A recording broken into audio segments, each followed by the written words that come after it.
So tayo po muli nandito sa ating gabi-gabing pag-aaral po sa salita ng Diyos. So sa ating po mga kapatid sa Pilipinas, magandang gabi sa inyo lahat. Pati po ang ating mga kaibigan na kasama po sa ating pag-aaral. Sa ating po mga kabsat, na ibang garabi kada kayo amin kabsat. Sa ating po mga igsoon, maayong gabi sa inyong tanan, mga kaigsoona. Doon po sa ating mga kapatid sa lalawigan po ng Pangasinan, Masantos, Salabi. Doon po sa Rio ng mga Bicolano, Marahay Indos, Marahay Banggi sa Indogabos. Doon po sa mga kapatid sa Carabao Island, Mayad ang gabi. Dito po sa aming lugar po ng mga Mekeni, may pabeke kawan kapatid at karang ganda-gandang kaluguran na makaramdam. So ito po ang ating pag-aaral. Marami pong dinadatnan na lugar. Ano po? May mga kapatid sa iba't ibang lugar. Yun po ang kagandahan ng teknolohiya ng internet. Ano po? Magagamit po lalo po sa pangaral ng Ebanghelyo sa iba't ibang lugar. At the same time, hindi po natin magagawa sa ibang paraan. Kahit na po sa radio program, yun po limitado lamang doon sa mga lugar na pwedeng tatnan o signal ng radio station. So usually ito limitado lang sa rehiyo. Pwede ito po sa internet, walang limit po ito. Basta meron kayong internet signal, kahit nasaan ka pa, ay pwede mong pakinggan. Kaya maganda po itong na-invento lang ito.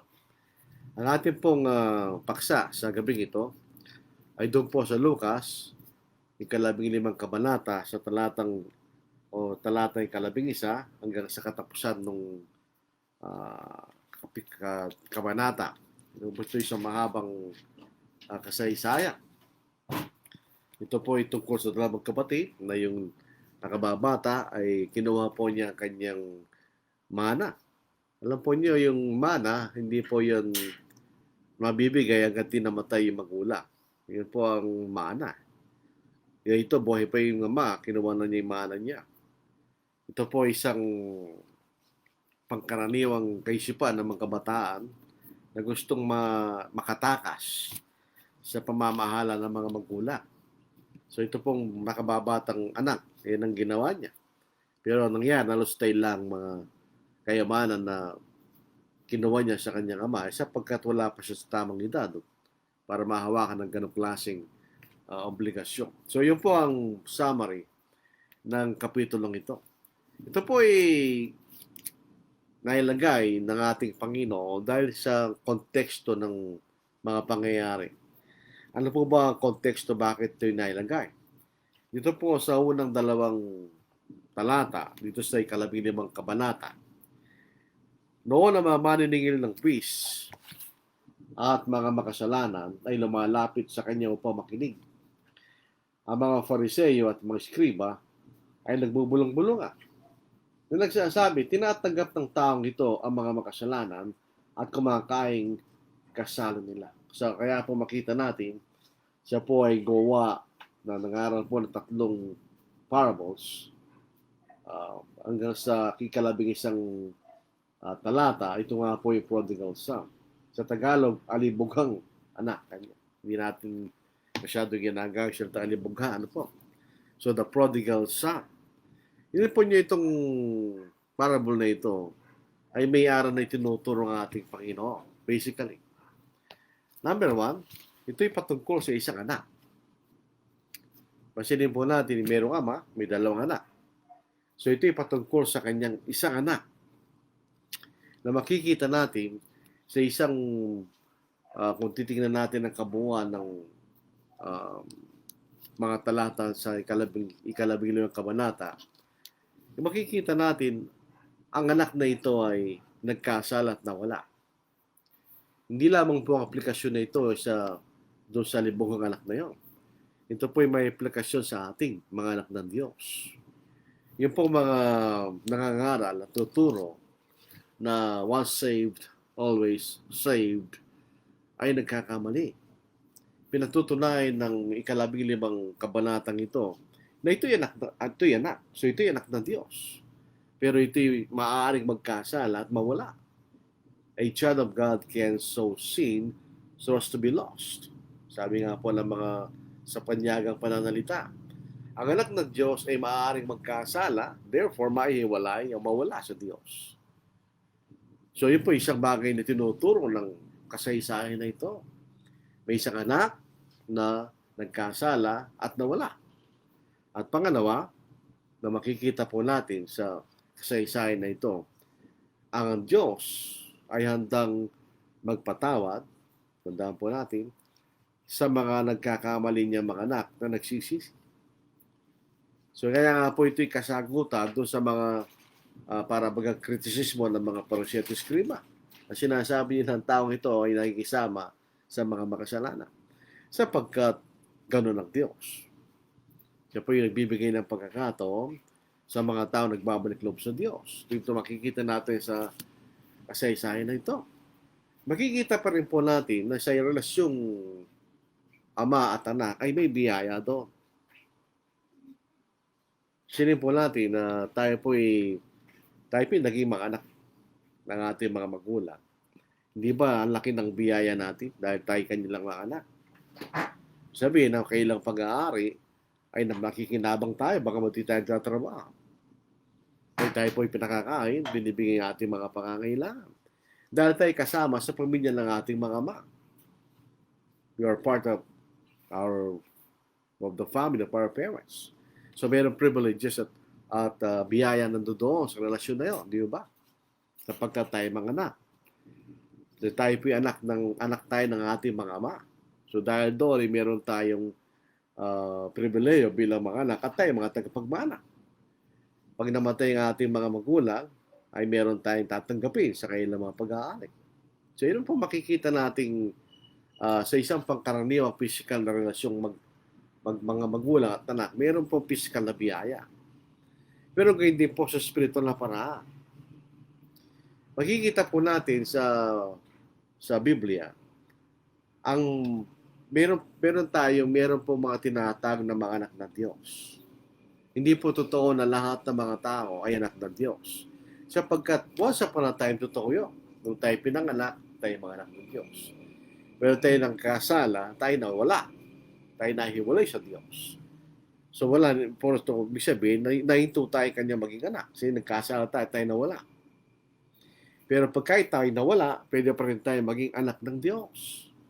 Dito po sa Galacia, sa 3 kabanata, sa talatay 26 hanggang 27. Sapagkat kay Kristo Jesus, kayong lahat ay mga anak ng Diyos sa pamagitan ng pananampalataya. Sapagkat ang lahat sa ibinautismo kay Kristo ay binihi si Kristo. Ito po makikita niyo napaka-simple, napaka-payak, napakaliwanag. Yun pong katuruan na sumampalataya ka lamang ay kayo naging anak ng Diyos. Hindi totoo yun. Kailangan tayo sumampalataya, totoo po yun. Pero pagka tayo na bautismo, doon pa lang natin ibinibis ang ating Panginoon. Doon lang po tayo nagiging tunay na mga anak ng Diyos. Pag tayo po ay nabautismo. So yun nga po tinatag na ikay na ipanganak na muli. Yung unang pagkapanganak, ikay naging anak ng iyong physical na mga magulang. Sa ikalawang pagkapanganak, yung spiritual na kapanganakan, yun ang pananampalataya at bautismo, tayo naging anak ng Diyos. Hindi po sa Galacia, 4 na kabanata, sa 4 hanggang 6, kaya po namatay ang Panginoon sa ganitong dahilan. Subalit ang dumating ganap na kapanahunan, ito yung nagpapakilala sa atin. When the fullness of time has come, sa Tagalog, nang dumating ganap na kapanahunan, meron takdang panahon ang Diyos sa kanyang plano pagliligtas sa mga tao. Inihanda mo na niya ang mga bagay-bagay. Pansinin po natin, sa pagdating ng Panginoon sa kanyang pagkamatay at pagkabuhay ng maguli, ay doon ang Ebanghelyo. At ang Diyos ay pinasya na tayo maliligtas sa pamamagitan ng pangalan ng Ebanghelyo. So kung kayo mangangaral, kailangan maglakbay. At ang pangalan ng Ebanghelyo ay nangangailangan ng wika. So naihanda ng Diyos sa panahon. Kaya dumating sa pikapat na kaharian, sabi nga po sa Daniel chapter 2, yun ang Roman Empire. Bakit sa Roman Empire? Una, ang mga Grego, ikinalat nilang wikang Grego sa buong sanglibutan sa panahon na yun.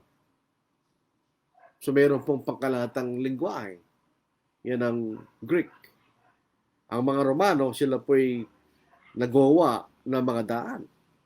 Sila po ang bihasa sa paggawa ng mga daan. Kaya hanggang sa panahon na ito, sa mga lugar na kung saan sinakop ng Roma, andun pa rin mga daan na ginawa ng mga Romano. Dahil sila po'y bihasa sa paggawa ng mga daan. At kung may mga daan, mas madali maglakbay. So tignan, inianda muna ng Diyos. Pati po ang pagkakalat at pagkalipin ng mga Hudyo, yun po ay kasama sa plano ng Diyos. Bakit? Hindi lahat ng mga Hudyo ay bumalik. So may mga Hudyo na natili sa lugar na kung saan sila naglalipin sa Babylon. Alam po ba nyo na yun ang mga Hudyo na bumalik sa Pentecost? At sila po ay naging paparaanan ng pagpapalaganap ng Ebanghelyo. Na si Pablo po ay nangaral, siya'y nangaral muna sa mga lugar na may mga Hudyo. So tingnan po nyo ang karunungan ng Diyos. Sinihanda muna niya. Kaya sabi po sa atin, nung dapating ganap ng kapanahunan, sinugo ng Diyos ang kanyang anak na ipinanganak ng isang babae at ipinanganak sa ilalim ng kautusan. Upang tubusin ang mga nasa ilalim ng kautusan, upang matanggap natin ang pagkupkop bilang mga anak. Sapagkat kay mga anak, sinugo ng Diyos ang Espiritu ng kanyang anak sa ating mga puso na sumisigaw, Aba, Aba, Ama. So kung tatawag tayo, tumatawag tayong Ama sa Diyos sapagkat siya ating Ama at tayo kanyang mga anak. Kahit dumating ang Panginoon sa gayong layunin upang tayo magkaroon ng adoption as sons. Hindi po tayo Diyos. So hindi tayo natural na mga anak ng Diyos. Pero tayo kinupko bilang mga anak ng Diyos, ng ating Ama. So tayo po ay, sa panahon natin ngayon, ay meron tayong pagkakataon na maging mga anak ng Diyos sa pamagitan ng Ebanghelyo na makikita natin. Kung makikita po nyo, papasinin nyo, makikita natin ang karunungan ng Diyos sa Biblia. Kasi nga, bakit hindi dumating ang Panginoon sa panahon ng Medo-Persian? Bakit hindi dumating ang Panginoon sa panahon ng mga Grego? Bakit dumating ang Panginoon sa panahon ng mga Romano? Doon ang panahon na taanda na ang sanglibutan para sa Ebanghelyo. Ito po ang makikita nating karunungan ng Diyos. Bilang mga anak ng Diyos, ano ang ating mga biyaya? Since tayo kung sa physical na paraan na pagiging anak, ay may biyaya. So kung tayo po ay mga anak ng Diyos, ano ang physical na biyaya? Tayo po ay mayroong pakikisama sa Diyos. We have fellowship with God. Ang ating pakikisama sa Diyos ay nasira ng kasalanan. Tulad po na sinasabi sa Isaiah chapter 59, ano po? Dati tayo mga anak ng Diyos, nagkasala tayo nahiwalay sa Diyos, nasira yung relasyon. At yun ay muling binabalik sa pamamagitan ng Ebanghelyo. Sayo natin. Narito ang kamay ng Panginoon na hindi maikli, na hindi makapagligtas, na hindi mahina ang kanyang pandinig, na ito hindi makarinig. Ngunit pinaghiwalay ng inyong mga kasamaan kayo at ang inyong Diyos, at ang inyong mga kasalanan siya nagkubli ng kanyang mukha sa inyo, ano pat siya hindi nakikinig. So, yun na sinira yan ng kasalanan, ibinabalik nang tayo po'y kinupkop bilang mga anak nung tayo sumunod sa Ebanghelyo. Dito po sa pangalawang Korinto, sa ika-6 na kabanata, sa talatang 16 hanggang 18. Anong pakikipag-isa mayroon ng templo ng Diyos sa mga Diyos-Diyos? Ang templo ng Diyos at ang mga Diyos-Diyos ang kanya. Ang templo ng Diyos, yan ang iglesia ng ating Panginoon. Walang pakikisama sa templo ng mga Diyos-Diyos at kanya. Sapagkat tayo templo ng Diyos na buhay, gaya ng sinabi ng Diyos, ako'y mananahan sa kanila at lalakad sa gitna nila. Ako'y maging kanilang Diyos at sila'y maging aking bayan. Kaya't nga lumabas kayo sa kanila at tumiwalay kayo, sabi ng Panginoon, huwag kayong umipon ng anong bagay na marumi at kayo aking tatanggapin at takbat ako'y maging ama sa inyo. Kaya maging mga anak na lalaki at babae, sabi ng Panginoong makapangyarihan sa lahat. So kung tayo po ay mga anak ng Diyos, meron tayong pakikisama sa Diyos, yung fellowship with God. Dahil binura na ng Diyos ang ating mga kasalanan at tayo kinupkop bilang kanyang mga anak. Pangalawa, tayo tagapagmana. Hindi lahat ng mga ama natin sa physical ay bibigay ng bala sa atin. Yung po nang namatay po aking ama, ang aming ama, wala lamang kami tinanggap na mana. Wala lamang pong kayamanan ng aming ama. Pero dito po bilang mga anak ng Diyos, meron tayong mana. Tayo po'y kasamang tagapagmana ng ating Panginoon.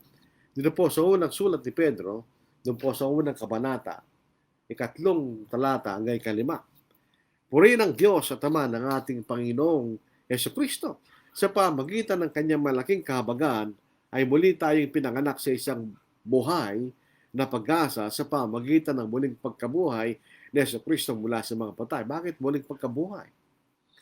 Dahil sa muling pagkabuhay ng ating Panginoon ay pinatunayan niya na siya anak ng Diyos na may kapangyarihan. So yun ang paraan kung bakit tayo niligtas ng ating Panginoon. Ayun ang kahabagan ng Diyos ay umepekto sa atin noong nabuhay na maguling ang ating Panginoon. Tungo sa isang manang hindi nasisira. Ang mga physical na mana, nasisira yan. May physical na bagay yan eh. Kung pera, nawawala yan. Pag-aari, nasisira yan. Pero ito yung manang hindi nasisira. Walang duwis at hindi kumukupas. Na inilaan sa langit para sa inyo. Ito yung problema lamang sa sila naniniwala sa lupa, ito sa langit.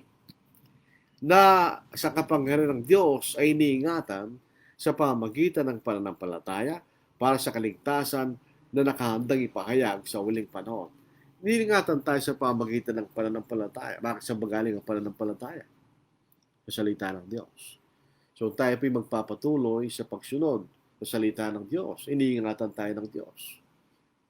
So tayo po'y magiging tagapagmana ng mga manang hindi nasisira, walang dungis, at hindi kumukupas. Ito'y sa langit. Tingnan nyo, tayo po'y tagapagmana ng Diyos. Sino bang Diyos? Siyang makapangyarihan sa lahat. Siya pinakamayaman sa lahat. Siya nagmamayari ng lahat ng mga bagay. Kaya tinatawag siyang Panginoon na mahukbok, the Lord of Hosts. Siya'y Panginoon ng lahat. Ibig sabihin, siya'y may kapangyarihan sa lahat. Pangatlo, tayo magiging katulad ng Diyos. We will share in the nature of God. Hindi tayo magiging Diyos. Pero tayo magiging katulad ng Diyos. Dito po sa unang Juan, sa 3 kabanata, sa unang 3 talata, masdan niyo kung anong uri ng pag-ibig ang pinagkalob sa atin ng Ama, upang tayo matawag na mga anak ng Diyos. At tayo gayon nga, dahil dito hindi tayo nakikilala sa kalibutan sapagkat siya hindi nakikilala nito. Mga minamahal, ngayon ay mga anak tayo ng Diyos. At hindi pa nakahayag kung magiging ano tayo. Hindi pa natin lang kung anong itsura natin, anong magiging kalagayan natin sa langit. Hindi natin alam. Ano ba? Tayo ano bang klaseng katawan? Hindi natin alam yun. Alam natin siya yung spiritual na katawan. Pero yung itsura no? Hindi natin alam. Nalalaman natin na kung si mahayag, tayo maging katulad niya. Will be like him. Katulad po ng ating inaawit. Sapagkat siya ating makikita bilang siya. We will see him as he is. Face to face. Ngayon, nakikilala natin ang Diyos sa pamagitan ng pananampalataya sa mga bagay na ipinahayag sa salita ng Diyos. Pero pagdating ng panahon sa langit, makikita natin siya kung sino siya at kung ano siya, face to face. At sino man may ganitong pag-asa, sa kanya ay naglilinis na kanyang sarili gaya naman niyang malinis. So tayo po ay we share in His nature dahil naging katulad tayo ng Diyos. Sabihin, ang Diyos ay banal, tayo po ay nagpapakabanal. Yung makita natin. Tayo po ay nasa ilalim ng pamumuno ng Diyos. Kung tayo po ay anak, kung ikay anak ng iyong magulang, ikay nasa ilalim ng pamumuno ng iyong mga magulang. Unless na kayo mag-asa, tumalis na sa bayan na yun. Ngayon din sa ating Diyos. Sa unang Juan, tuloy lang po natin sa 3 kabanata. sa 7 hanggang 10 talata. Ito po ang ating mababasa. Mga munting anak, huwag kayong padaya kanino man. Ang gumagawa ng katwiran ay matuwid. Gaya niya na matuwid. Ang patuloy na gumagawa ng kasalanan sa Diablo, sapagkat buhat pa ng simula ay nagkakasala ng Diablo, dahil dito tinahayag ang anak ng Diyos upang wasakin ang manggawa ng Diablo. Ang sino ang pinanganak ng Diyos ay hindi patuloy na nagkakasala. Ito po yung napakagandang salin. Sapagkat ang kanyang binhi ay nananatili sa kanya at hindi siya maaaring magkasala sapagkat siya pinanganak ng Diyos. Ganito nahayag ang mga anak ng Diyos at ang mga anak ng Diablo. Ang sino mang hindi gumagawa ng katwiran hindi sa Diyos, pati hindi umiibig sa kanyang kapatid. Pansinin po natin, pag tayo pinanganak ng Diyos, hindi tayo nagpapatuloy sa pagkakasala. We do not live in sin. Kaya nagkakamali tayo. Dito lang po ang problema dito, hindi siya maaaring magkasala. He cannot sin.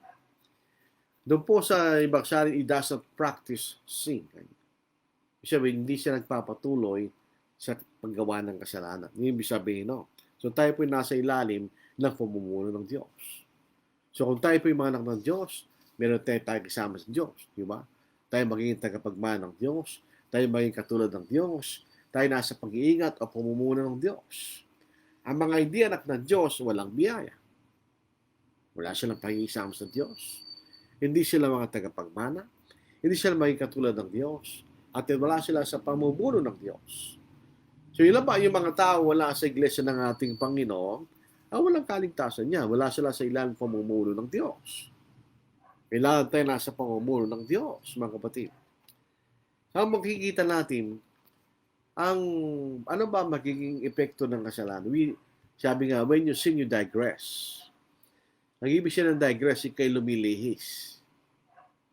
Yung ibig siya ng digress. Yung lumilihis ka sa dapat ay punta na kalagayan mo, kayo digress. Yung lumilihis ka. Kung kayo nag-uusap, naging kausap sa isang paksa, at tiniba mo yung paksa, you are digressing. Kanya. Ikay lumilihis sa pinag-uusapan. Halimbawa, kung sa talastasan, sa debate, may paksa pinag-uusapan, at ang nagsasalita, iba lang sinasabi niya, sabihin ng katunggali, ikay lumilihis, you are digressing. So ano ba paglilihis ng kasalanan? Paano tayo nalilihis? Number one, tignan po natin yung alibughang anak. Bumalik tayo doon sa prodigal son. Saan nagsimula yung kanyang pagkakasala? Sa pamagitan ng kanyang pagnanasa. Ninanasa niya yung pagmana niya ahead of time. Dahil sa kautusan ng mana, ikay magkakamana pag namatay na magulang mo. Buhay pa yung mama niya eh. Pero sabi rin sa 12 talata sa 15 kabanata ng Lucas, sinabi na nakababata sa kanila, sa kanyang ama, Ama, ibigay mo sa akin ang bahagi ng kayamanang naukol sa akin. At hinatin niya sa kanyang pag-aari. So, kailan siya nagsimulang lumihis at magkasala na kung siya nagkaroon ng pagnanasa doon sa kayamanan na naukol sa kanya. Nawala pa sa panahon dahil buhay pa yung kanyang ama. Pero ganun pa, binigay ng ama ang karapatan niya. Pangalawa, nang siya umalis sa tahanan ng kanyang ama.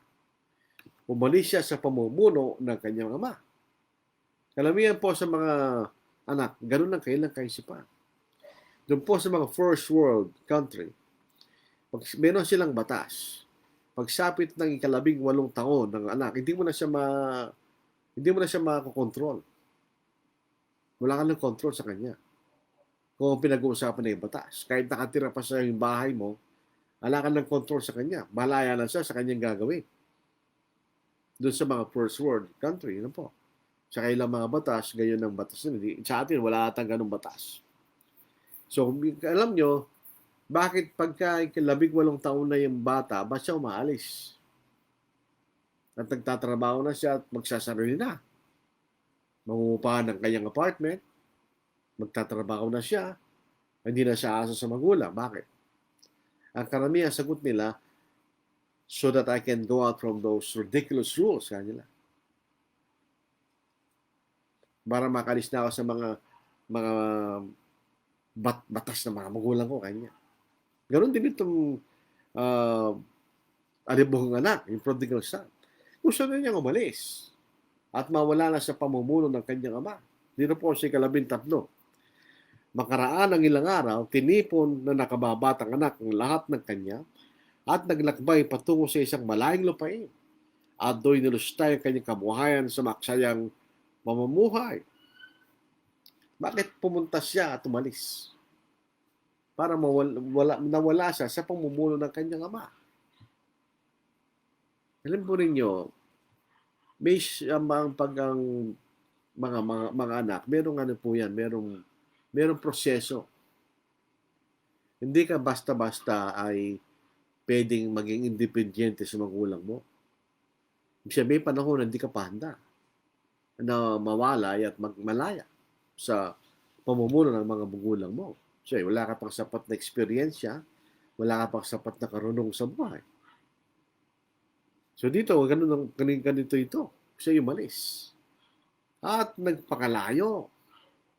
Hindi lang siya umalis, siya nagpakalayo. Siya pumunta sa malayong lupain. At ano po ang asahan mo sa isang bata, sa isang anak na lapang sapat na eksperyensya sa buhay at binigyan mo siya ng kayamanan? What do you expect? Anong gagawin niya? Sabay magbi-business? Mangangalakal siya? Hindi. Wala pa siya ganong klaseng kaisipan at karanasan. So, ang ginawa nito sa 13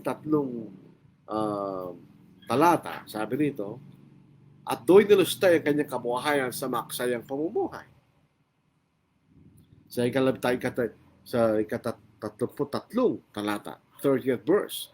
Subalit dumating anak mong ito naman yung bumalik na siya, nagre-reklamo ngayon niya nakatatad ng kapatid. Subalit dumating anak mong ito, na lumustay sa iyong kabuhayan, sa masasamang babae, ay pinapatay mo pa siya ng pinatabang kuya na may halong paninibugho. Nagsisilos kapag katsay tapat. Itong anak niya, nagpakalayo, nagbumalik, tinanggap, pinagpatay pa niya kanya ng pinatabang kuya na hindi ginagawa sa kanya. Pero dito makikita natin, lumustay ng kabuhayan. Naubos lang sa walang kakwenta-kwentang pamumuhay. At siya po ay nagkaroon ng paghihirap, nagkaroon ng hirapan siya, nangailangan, dahil wala na siyang kabuhayan, at nagising siya sa kahihiyo. Ito po isang Hudyo. Sa ilalim po ng kautusan ni Moises, ang mga Hudyo, bawal ang baboy. Maraming pagkain nyo, hindi kinakain ng mga Hudyo. Tignan po yung nangyari sa taong ito. Nakaraan ng ilang araw, tinipon na nakababatang kapatid ang lahat ng kanya at naglakbay patungo sa isang malayong lupain. At do'y nalustay ang kanyang kabuhayan sa maksayang pamumuhay na magugulan niyang lahat o naubos na.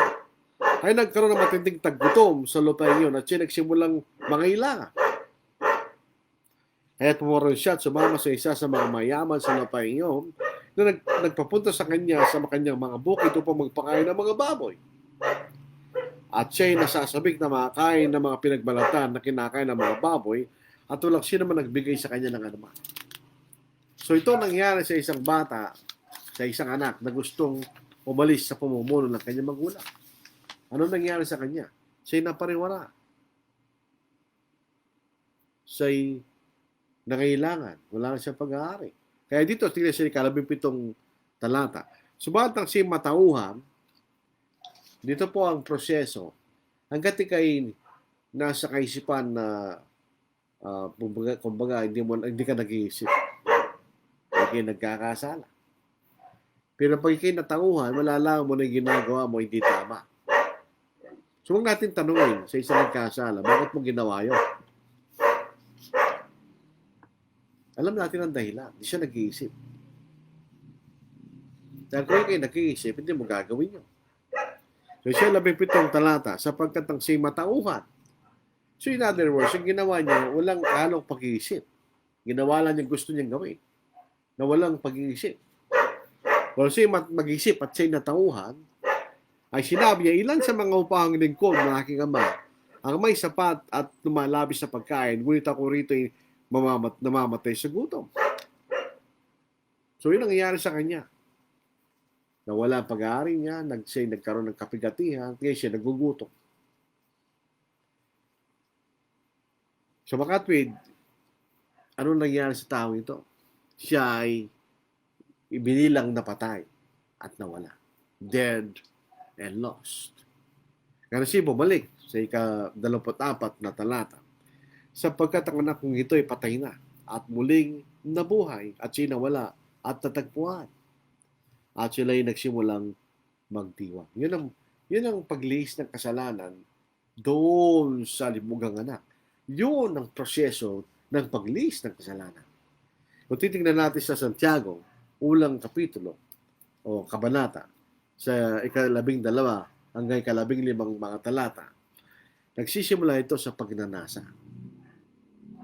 Basahin natin, mapalad ang tao nagtitiis ng pagsubok, sapagkat kapag siya'y subok na, siya'y tatanggap ng puto ng buhay na ipinangako ng Panginoon sa mga nagmamahal sa Kanya. Huwag sabihin ng sino man kapag siya'y tinutukso, ako'y tinutukso ng Diyos. Sapagkat ang Diyos ay hindi natutukso ng masasama, at hindi rin siya nanunukso sa kanino man. Ngunit ang bawang tao nitutukso ng sarili niyang pagnanasa. Sinful desires. Kapag siya'y nahila at naakit nito, yan ang tukso, kay nahila. At kapag pagnanasa ngayon ay paglik at pagnanasa ay ginawa mo, ito yung nagpagkasalanan, so kayo nagkasala. Pero ang kasalanan ay meron pong lumalalaya. Pag hindi mo pinutol, magpapatuloy yan. Ano magiging resulta na? At ang kasalanan kapag malaki na ay nagbubunga ng kamatayan, kay maihiwalay sa Diyos. Kasi pag ito'y malaki na, hindi ka na magsisisi. Kaya magpapatuloy na sa pagkakasala. Yung libungang anak, nakapag-isip siya. So hindi siya nagpatuloy. Pero yun ang proseso ng kasalanan. Pangalawa, ikay tatalikod sa Diyos dahil siya yung pagkakasala at ikay mahihiwalay. Doon po sa Romans chapter 1, sa verse 24, dudag tayo ng verse 26, tapos dudag tayo ng verse 28. Kaya dahil sa mga pagnanasa ng kanilang mga puso, ito po'y tungkol sa mga ahintil sa panahon noon, na ito'y sinasabi ni Pablo, ay inayaan sila ng Diyos ng sa karumihan upang lapastangan ng kanilang mga katawan sa kanilang sarili. Dahil dito inayahan sila ng Diyos sa mga mahalay na pagnanasa, ipinagpalit ng kanilang mga babae likas na pagkipagtalik sa dilikas. Dito tayo sa verse 28. At palibasa hindi lang minabuting kilala ng Diyos sapagkat sila yung tumalikod, inayahan sila ng Diyos sa isang mahalay na pag-iisip upang gawin ang mga bagay na hindi nararapat. Pag kayo tumalikod sa Diyos, ikay nawala sa pamumuno ng Diyos, makikita natin, mapapariwara ka. Sino po problema doon? Ikay mapapariwara. Pababayaan ka na ng Diyos. Yung po problema doon, pag gusto mong tumalikod ka sa Diyos, wala na magagawa sa Diyos. Pababayaan ka na niya. Kasi pinili mo tumalikod sa Diyos. So yung alibungang anak, pinili niya tumalikod sa kanyang ama, pinabayaan siya ng kanyang ama. Yan ang gusto niya. Pero makikita natin na pariwara siya, mapapariwara rin tayo.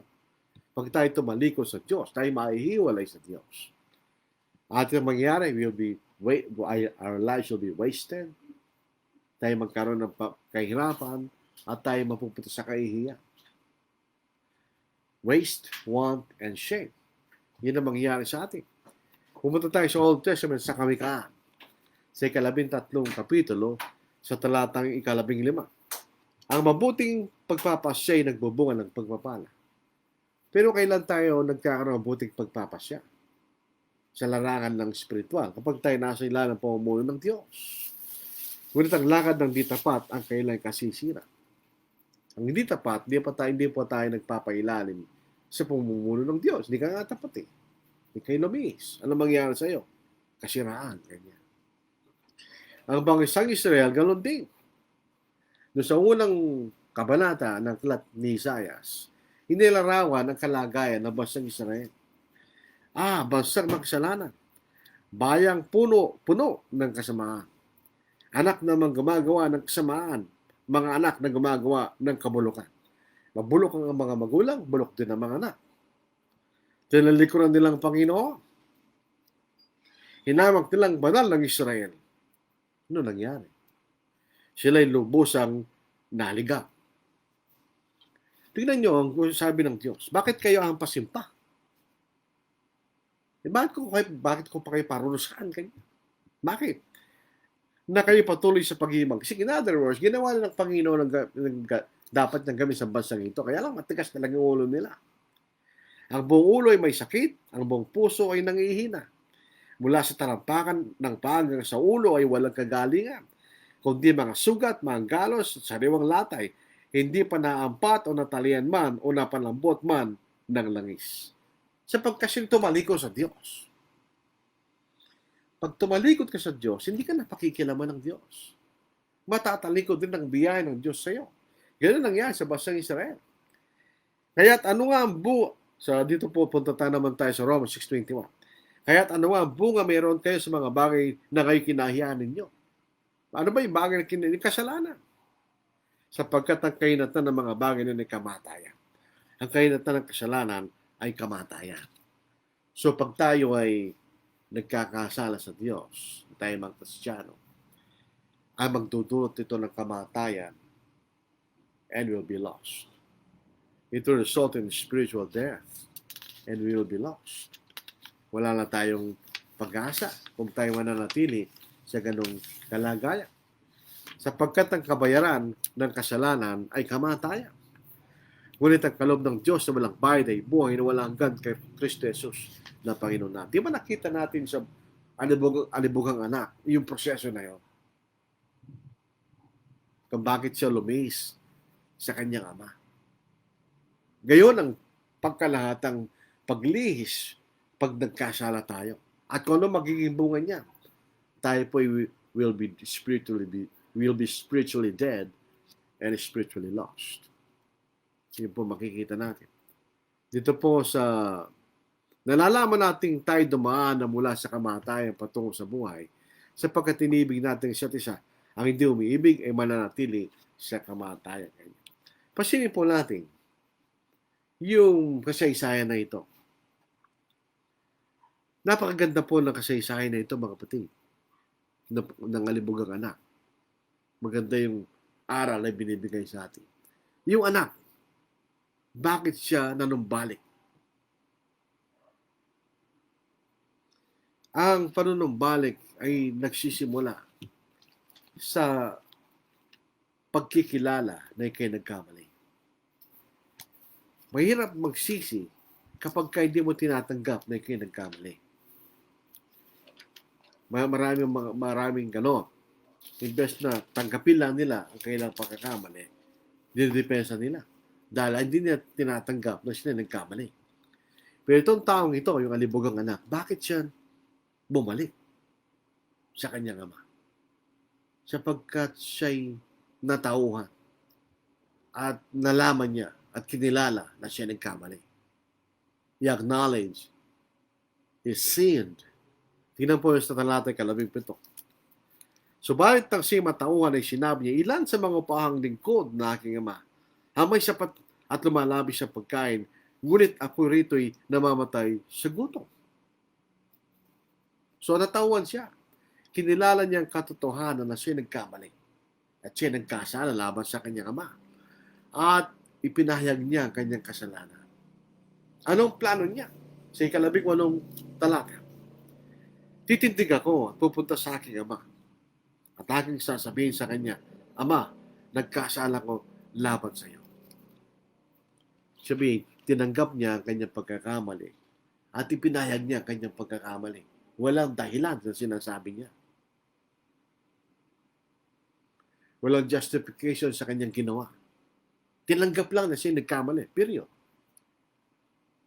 At sa pagtanggap ng pagkakamali, kinakailangan ng pagpapakumbaba. Dito po sa 19 na kabanata. Hindi na ako karapat-dapat na tawagin anak mo. Ituring mo ako na isa sa iyong mga upahang lingkod. Sa ikadalamput talata. At siya'y tumindig at pumunta sa kanyang ama, subalit habang nasa malayo pa, natanaw siya ng kanyang ama, at ito'y awang-awa sa kanya. Ang ama'y tumakbo, niyakap siya at tinagka. Alam po ninyo, yun ang sitwasyon ng anak. Tinanggap niya siya nagkamali at siya nagpakumaba. Doon sa ama, sabay nagalit. Sabay nagalit sa kanyang anak nang nakita niya siya bumalik. Hindi siya nagalit. Ito pong talatang ito, emosyonal ang talatang ito eh. Kung makikita natin ito doon sa, kumbaga, kung live mo makikita yan, may pulong-pulo ng emosyon yan. Sapagkat sa verse 20, pulong-pulo ito ng emosyon. Siya'y tumindig at pumunta sa kanyang ama. Subalit habang nasa malayo pa siya, alam nyo, pag kilala mo yung tao, kahit nakatelikod pa yan, kahit nasa malayo pa, alam mo yung tao, yun ang taong kilala mo. Ano, misis mo. Kahit malayo pa yan, alam mo yung misis mo yun. Alam mo yung lakad niya, alam mo yung likod niya, kilala mo siya. So ito yung kanyang anak, kilala niya ang kanyang anak. Kaya habang malayo pa siya, kilala niya yung anak niya. Sabi dito, sabat habang nasa malayo pa siya, natanaw rin siya ng kanyang ama at siya ang awa sa kanya. Ang ama'y tumakbo, tiyakap siya at tinagka. Siya ba'y nagalit? Hindi. Siya'y nagagala. Tumakbo nga siya. In other words, naghihintay ang ama sa kanyang pagbabalik. At kung dumating yung araw na yun, hindi niya pinaghintay pa. Tumakbo siya sa kanyang anak. Niyakap niya at tinagka. Yung ba'y tandaan ng galit? Hindi. Ang Diyos ay nagagalit sa atin kung tayo nagkakasala. Totoo yun. Pero pag tayo nagsisi, hindi na siya galit. Tatakbo siya. At tayo kanyang yayakapin at tahagkan. Katulad lang ginawa ng amang ito. Siya'y nagdalang habag sa verse 21. At sinabi ng anak sa kanya, Ama, nagkasala ko laban sa langit at sa iyo. Hindi na ako karapat-dapat na tawaging anak mo. Yun ay buong pagpapakumbaba. Pero dito nahabag ang kanyang ama sa kanyang anak. Tinakwil ba niya ang anak niya? Sinayaban niya sa kanyang anak, sige, tatanggapin kita. Sige, ikaw mag-ilipin ko. Ikaw nilusting mo kayamanan ko kanya. Sinayaban niya? Tinanggap siya bilang anak. Dito po sa sumunod na talata. Sabi ng anak, hindi na ako karapat daw, tawagin anak mo kanya. Sabi ng ama, subalit sinabi ng ama sa kanyang mga lipin, dalhin ninyo rito ang pinakamagandang kasuotan at isuot mo sa kanya. Bakit anong itsura ng kanyang anak? Ito'y mayabang pamilya, may mga pag-aari. Anong itsura ng kanyang anak? Bakit naabag ang kanyang ama? Siguro gulagalit ang kanyang damit. Siyempre, siya nabuhay sa kahirapan, namaya. Hindi na kumakain. So, naawa ang kanyang ama. Dalhin niyo rito ang pinakamagandang kasuotan at isuot sa kanya. Lagyan niyo ng singsing ang kanyang dali. Yan ang isang tanda ng pagiging anak. At mga sandalas ang kanyang mga paa. Wala siyang pangyapak. So, ito isang physical na larawan ng kasalanan. Yun ang itsura mo sa Diyos pag nagkakasala ka. Gula-gula ang kasuotan mo. Wala kang pangyapak at ikinamamaya. Pero ito sa spirit, siyempre sa spiritual na paraan. Ito sa physical na paglalarawan ng kasalanan. Nakaawa ka kanya. Ikay nakakaawa. Ikay kanusunos. Ito ang sitwasyon ng anak na libugha. Ang tatay ba ay nagalit? Hindi siya nagala. Sa 23, at kunin ninyo ang pinatabagoy at patay nito at tayo kumain at magdiwa. Sapagkat ang anak kong ito ay patay na. Nung umalis ang kanyang anak, tinuring niya ng patay. At siya'y muling nabuhay, siya'y nawala at natagpuan at sila'y nagsimulang magdiwang. Sila'y nagala. Alam po ninyo, kung di kayo Kristiyano, Ganun lang itsura niyo sa harapan ng Diyos. Kay gula-gulanin ang iyong kasuotan. Kay namamaya. Wala kayong pangyapak. Kalulos-lulos ang kalagayan. Sino man nagkakasala, ito may Kristiyano o hindi, kalulos-lulos ang kalagayan mo sa harapan ng Diyos. Totoo po, nagkakasala ka, nagagalit ang Diyos sa iyong ginagawa. Pero hindi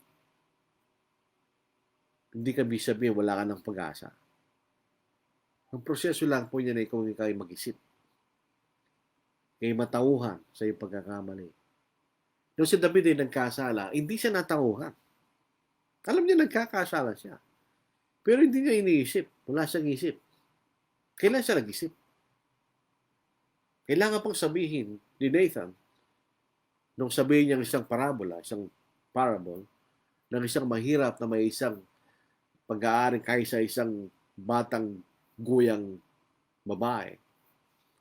At ang mayaman, napakaraming tupa.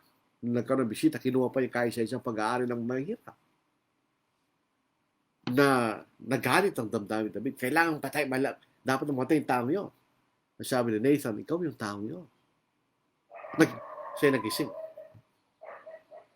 At siya nagsisi, nagpumbaba sa harapan ng Diyos. Pinatawad ba siya ng Diyos? Oo. Pero may inunang consequence yung pagkakasala niya. Yung kanyang anak ay namatay. At nagkaroon ng kaguluhan sa pamilya ni David sa kanyang buhay. Pero pinatawad siya ng Diyos.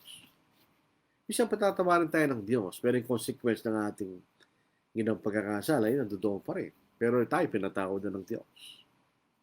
So nagagalak ang Diyos kapag tayo bumabalik at nagsisisi. So tayo hindi mga Kristiyano, isipin po natin yun. Parang wala. Pero hindi parang wala yun. Ang totoong istura mo, pag tayo kay makasalanan, kawawa tayo. Pag tayo nasa pagkakasala. So, naggalak ang Ama. In other words, ang Diyos ay handang magpatawad. Ang Diyos ay handang tumanggap sa isang tao nagsisisi at bumabalik sa Kanya. Pero tandaan po natin, may bahagi tayo. At may bahagi ng Diyos. Hindi ka lang basta-basta tanggapin ng Diyos.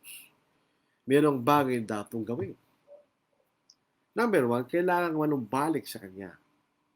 Kung tayo po'y nasa kalagayan ng pagkakasala, kailangan tayong manumbalik sa Diyos. Kailangan tayong mamalik.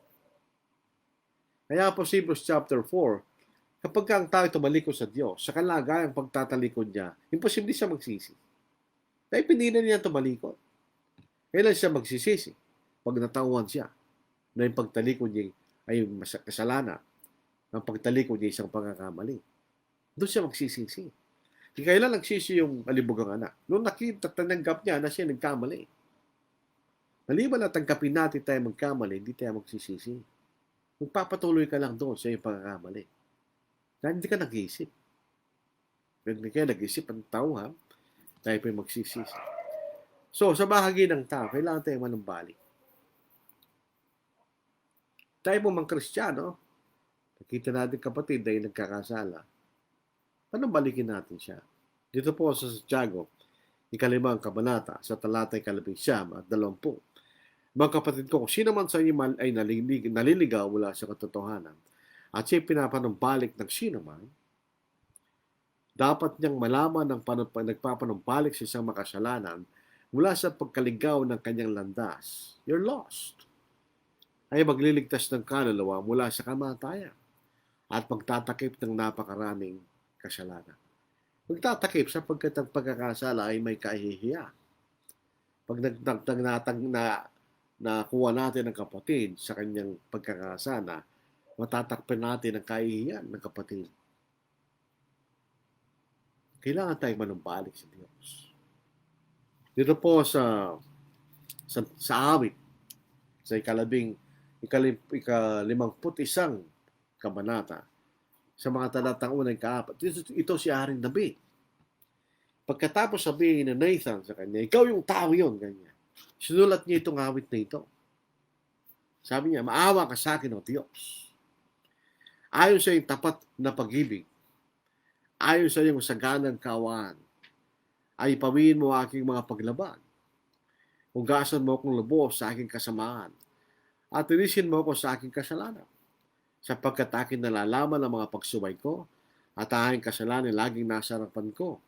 Laban sa iyo, sa iyo lamang ako nagkasala, at nakagawa ng kasamaan sa iyong paningin, upang kayo maging ganap sa iyong pagsasalita, at walang dungis sa iyong paghato. Ano ibig sabihin ni David?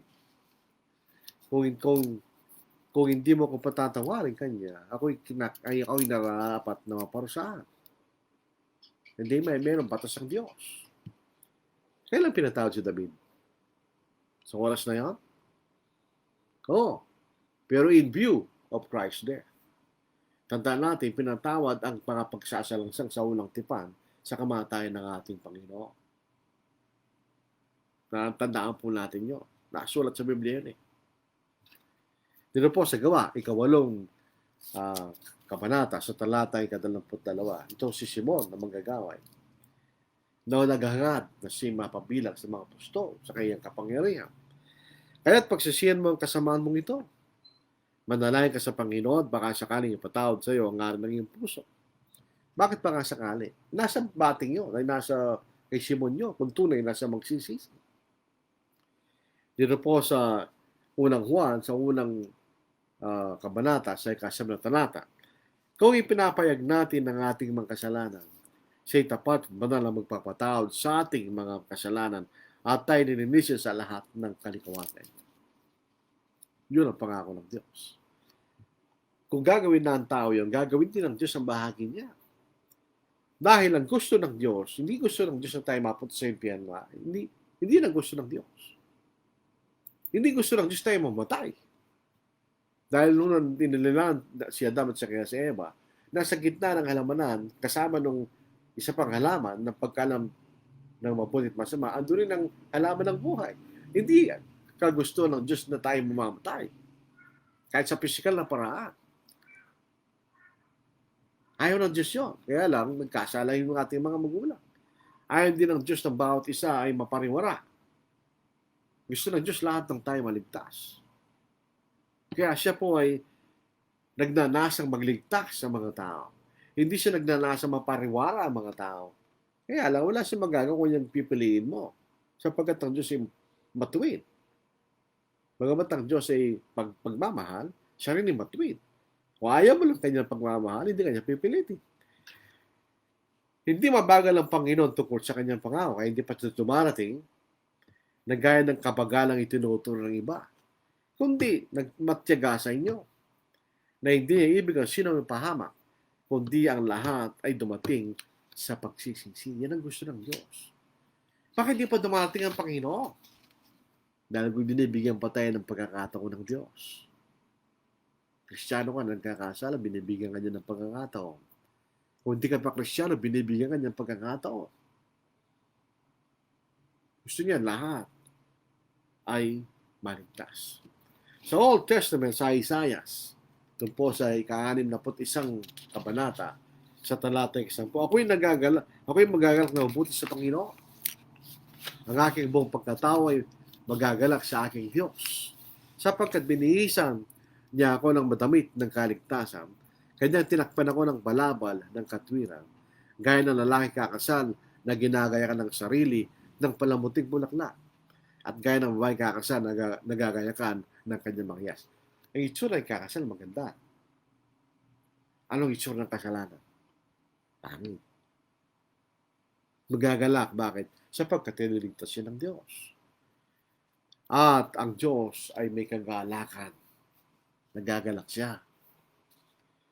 Dito po sa Lucas, sa 17 kapitulo, o kabanata, sa 7 talata, sinasabi ko sa inyo, magkakaroon ng higit na kagalakan sa langit dahil sa isang makasalanan nagsisisi, kaysa 99 na taong matutuwid na hindi nangangailangan ng pagsisisi. Hindi siya nagagala. Wala na siyang problema doon sa 99 na yon, dahil okay na sila eh. Yan ang dahilan bakit hindi parang hindi nagagalak yung ama doon sa nakatatandang kapatid, anak niya. Hindi. Okay siya. Wala siyang problema. Nagagalak siya sa kanyang anak na napahamak at bumalik. Ngayon sinasabi rito, sabi nito sa ikasampung talata, gayon din sinasabi ko sa inyo, may kagalakan sa harapan ng mga anghel sa Diyos dahil sa isang makasalanang nagsisisi. Alam po nyo, nung ako'y nagtuturo po sa universidad, meron mga, meron mga, meron tinanggap na poster, ano po, Footprints in the Sun. Yung pong poem na yon, maganda yun. Minsan tayo po ay nag-iisip, nasaan ang Diyos sa gitna na aking kapigatihan?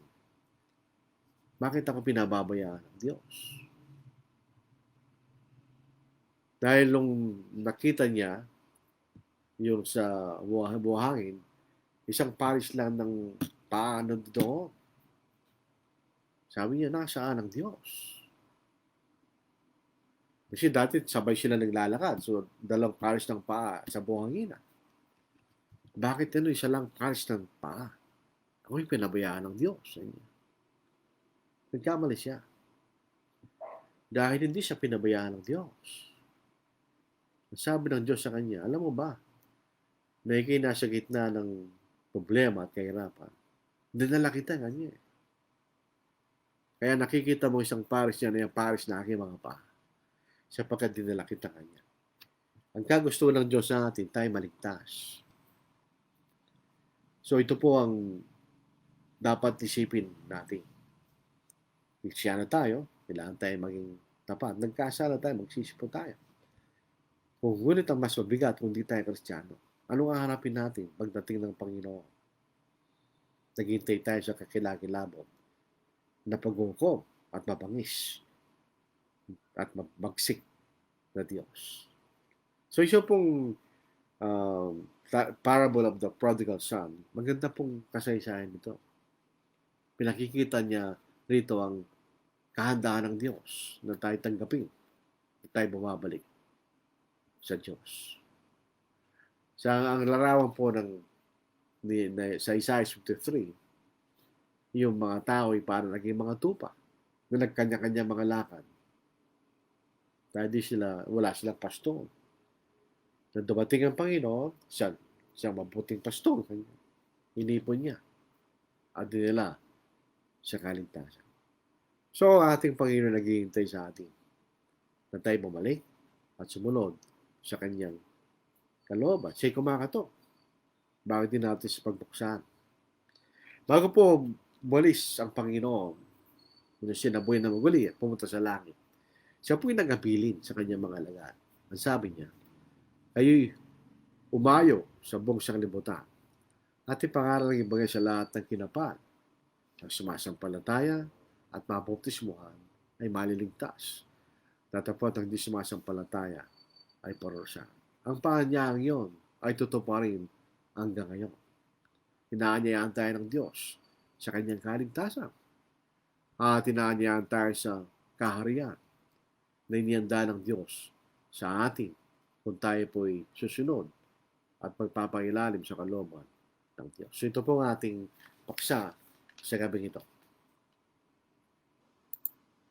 Maraming salamat mga kapatid. Meron pong nag-iisang comment galing po kay Brother Kennedy Piling ang Bol.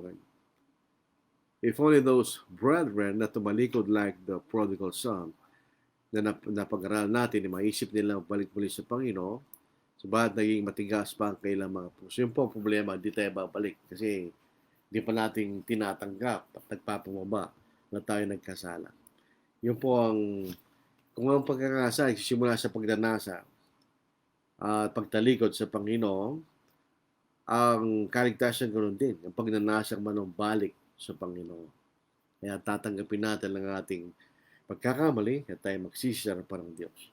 Sana po ang mga pating aral po ay nakatulong hindi lang po sa ating, lalo sa ating mga kaibigan na hindi pa nakakasama sa karin ng Diyos. Sana kayo po ay mag-isip ng ating magiging kainatnan kung tayo mamatay sa kalagayan niyo. Pag namatay tayo sa ating mga kasalanan, wala tayong pag-asa sa susunod na buhay sa buhay na walang hanggan. Tayo po ay naghihintay ng isang mapangis at mapagsik na paghukom ng Diyos. Tayo po ay manalangin. Amang Diyos, kinikilala po namin na kami mababa at kami po ay makasalanan na niligtas lamang ng kawaan. Hindi po kami karapat-dapat sa inyong dakilang pagmamahal sapagkat kami po yung mga kaaway dahil kayo po yung mga makasalanan. Sabagat kami nagpapasalamat sa inyong kaawaan sa amin na isinugo niyong anak upang kayo magkaroon ng kaligtasan. Buong puso po kami nagpapasalamat. Patawarin niyo kami, Ama, sa iyong magpagkakamali. Ninalasan namin kami mabuhay sa katwiran. Balit kayo po minsan ay nagkakamali. Dinadalangin namin mga kaibigan namin sa sanglibutan na sana matawan po sila at magising sa kalulos-ulos sa kalagayan na namumuhay sa pagkakasala at tanggapin po sa nila inyong ebanghelyo. Patatagin po niya lahat ang mga kapatid namin na nasa gitna ng kapigatian, pag-uusig at kahirapan at mga kapatid na nawalan ng mahal sa buhay, kamakailan. Dinadalangin po namin sila, Ama, sa inyong kamay. At ang mga bagay ito ay aming ini, tagilan pa sa Kristo na yung Panginoon. Amen. So, susunod po sa Lunes, ululobin ng Panginoon, tayo po ay magsama muli sa pag-aaral ng salita ng Diyos. Sana po magkaroon kayo ng isang sayang weekends at higit sa lahat, isang masaganang at maggalak na magharap sa Panginoon at sa pagsamba at paglilingkod sa araw ng linggo, ang araw ng Panginoon. Tayo po ay mag-ingat, stay safe.